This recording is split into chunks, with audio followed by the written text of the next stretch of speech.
Praise the lord. క్రీస్తునందు ప్రియమైన సహోదరి సహోదరులరా, అంతా క్షేమంగా ఉన్నారు కదా?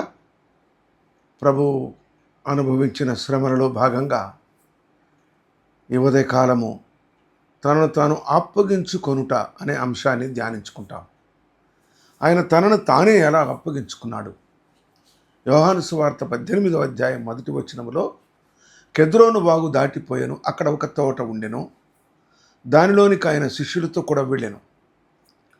యేసు తన శిష్యులతో పలుమారు అక్కడికి వెళ్ళుచుండువాడు. ప్రియులరా, నా కాలము సమీపమైంది, నా గడియ వచ్చింది అన్నాడు మత్తయి సువార్త 26:45. మరి నీ గడియ సమీపం అవుతున్నప్పుడు, వారు నిన్ను వెతుకుతున్నప్పుడు, మరల నువ్వు అదే స్థలానికి వెళ్ళడం ఏమిటి ప్రభు అంటే, వేరే చోటకు వెళ్తే వాళ్ళు వెతుక్కుంటారు, వద్దు అన్నాడు. అది ఆయన భావన. నేను వెళ్ళాలి, వారు రావాలి, నన్ను నేను అప్పగించుకోవాలి. ప్రియుల మత్తయి సువార్త 26:46 అన్నాడు, ఇక మీరు నిద్రపోయింది చాలే, లేకండి అన్నాడు. లెండి వెళ్ళుదము, ఇదిగో నన్ను అప్పగించువాడు సమీపించి ఉన్నాడని వారితో చెప్పి. వస్తున్నాడు కదా, వాడే వస్తాడు. ఆయనే ఉంటున్నాడు, వాడు వస్తున్నాడు, మనం వెళ్దాం పదండి. ఎదుర్కొని వెళ్తున్నాడు ప్రభు. మార్కు 14:42 మార్కు గారు రాస్తారు, లెండి వెళ్ళుదము, ఇదిగో నన్ను అప్పగించేవాడు సమీపించి ఉన్నాడు. మరలా అదే మాట రాస్తాడు. వాడి దగ్గరకు వచ్చేసాడు, వెళ్దాం పదండి అంటున్నారు. మరి ఆ సమయంలో ఒక వెన్నెల ఉన్నదా, చీకట్టు ఉన్నారా తెలియదు, కానీ ఆ వెలుగై ఉన్న దేవుడు వెలుగే. ఆయన అంటున్నాడు, వెళ్దాం పదండి. మత్తయి యోహాను సువార్త 14:31, అయినను నేను తండ్రిని ప్రేమించుచున్నానని లోకం తెలుసుకున్నట్లు తండ్రి నాకు ఆజ్ఞాపించినది నెరవేర్చుటకు నేను ఇలాగూ చేయుచున్నాను, లెండి ఇక్కడ నుండి వెళ్ళుదాము అన్నాడు. మనం ఇక్కడ ఉండకూడదు. వారు ఈ అరణ్యంలో, ఈ తోటలో, ఇది లైన్ ప్రకారం మొక్కలు వేసి పెంచింది కాదు, అది ప్రాకృతికంగా పెరిగిన తోట, వనం అది. ఆ తోటలో నుంచి ఆయన ఎదుర్కొనడానికి వస్తా ఉన్నాడు. మత్తయి సువార్త 26:42 ఆయన ఇంకనూ మాటలాడుచుండగా 12 మందిలో ఒకడు యూదా వచ్చాను. చూడండి, ఆయన చెప్పారు, ఆ చెప్పుతున్న మాట పూర్తి కాకముందే ఈలోగా యూదా వచ్చేసాడట. వానితో కూడా బహుజన సమూహము కత్తులు గుదియలు పట్టుకొని ప్రధాన యాజకుల వద్ద నుండి, ప్రజల పెద్దల నుండి వచ్చారు.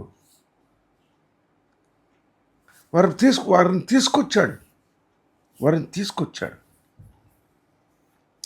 మార్కు గారు ఏం రాశారు చూద్దాం, చూడండి. వెంటనే ఆయన ఇంకొన మాట్లాడుచుండగా 12 మంది శిష్యులు ఒకడైన ఇస్కరియోతు యూదా వచ్చాను. వాడు ముందు వస్తున్నాడు. వారు ఎలా వచ్చారంటే, యోహాను సువార్త 18:3 దివిటీలతోనూ దీపములతోనూ ఆయుధములతోనూ అక్కడికి వచ్చారు. మరి వారు దివిటీలు దీపాలు తెచ్చుకుపోతేనండి, వారు వెలుగు లేదు, వారికి వెలుగు లేదు. అవును కదా, అది ఊరు వెలుపల, ఊరిలోనే కూడా దీపాలే ఆ దినాల్లో.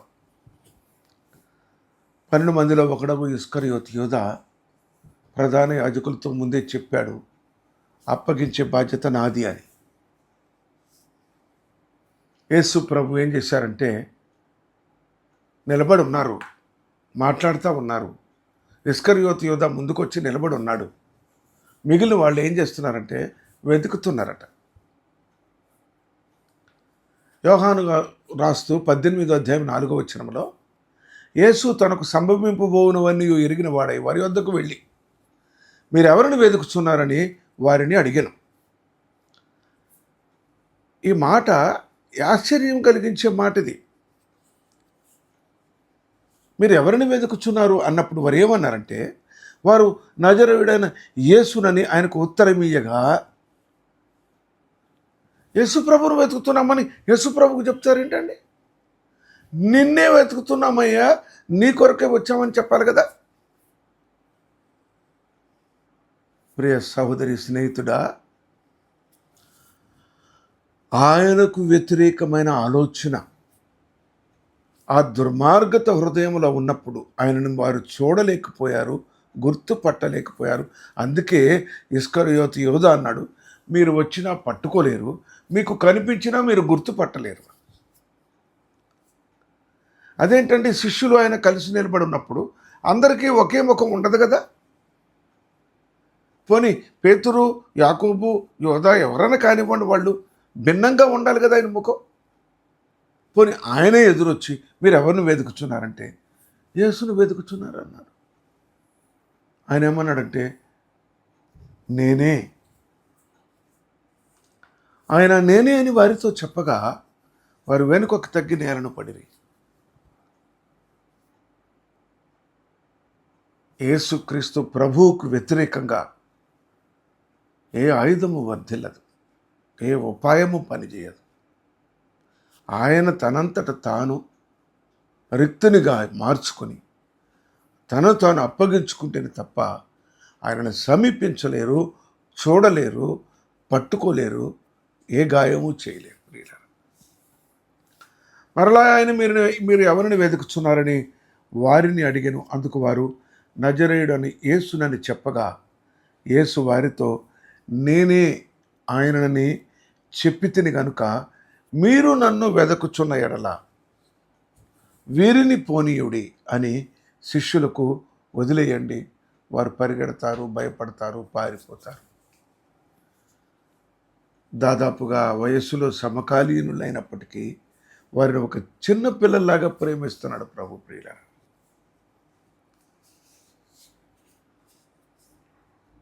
ప్రభు ఇలా చేయటంలో యోహాను సువార్తలో 18వ అధ్యాయం 9వ వచనంలో పరిశుద్ధాత్మ దేవుడు ఏమని వ్రాయించారంటే, నీవు నాకు అనుగ్రహించిన వారిలో ఒకరినైనను నేను పోగొట్టుకొనలేదని ఆయన చెప్పిన మాట నెరవేరున్నట్లు ఇలాగ ఎవరిని అప్పగించాల.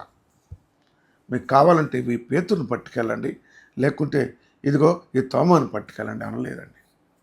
యోహాన్ని పట్టుకెళ్ళండి అనలేదు. వారిని ఏమనొద్దు అన్నాడు.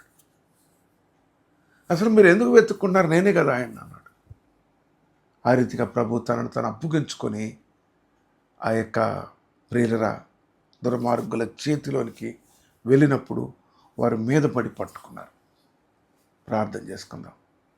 నీ పరలోకపు తండ్రి, పరిశుద్ధుడా, నువ్వు ప్రార్థించు స్థలము మార్చలేదు. వారు వస్తున్నారని ఎరిగి వెనక అడుగు వేయలేదు. వారికి ముందుగా వెళ్ళావు. నేనే ఆయననని నిన్ను నీవే బయలుపరుచుకున్నావు. శిష్యులను ప్రభా నీ యొక్క ప్రభన తండ్రి బలిష్టమైన రెక్కల్లో దాచిపెట్టి భద్రపరిచి వారిని ఏమనొద్దు అన్నావు. ఎంత గొప్ప దేవుడవు నాయనా. అలాంటి ప్రేమను మేము నేర్చుకోగలమా, అవలంబించగలమా? అపారమైన అగాపే ప్రేమను బట్టి తండ్రి, ఆ ప్రేమను కొంతైనా మాకు దయచేయమని ఎలీషా ఏలియాని అడిగినట్టుగా అడుగుచున్నాను. నీ ప్రేమను మాకు నేర్పించమని, మాకు దయచేయమని యేసు నామమున అడుగుచున్నాం పరలోకపు తండ్రి. ఆమెన్. Praise the lord.